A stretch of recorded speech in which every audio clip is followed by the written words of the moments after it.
زه غواړم چې د شهید ستر پاسوال په ویاړ څو خبرې وکړو.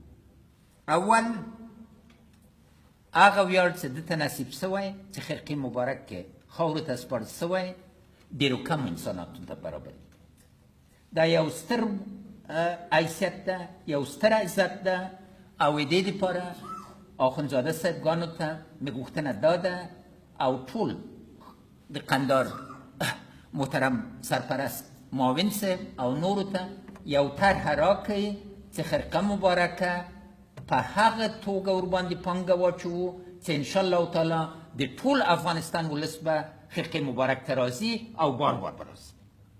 د ستر احمدشاه بابا کور خلاص شوی، دې سره یو لوی میدان د جوړ سي چې خرقه مبارکه دی او خاصتا د مقبره په دې شکل جوړ کړئ چې هر بچی د دې وطن به ووایي چې وخت چې دې وطن باندې سر ورکوم دغسې مې ویاړ کېږي.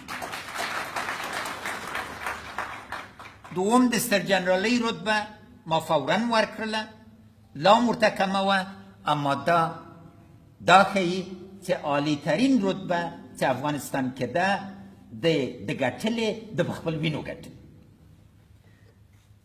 دریم د دوشنبې په ورځ به په ارګ کې فاتحه اخیستل کېږي.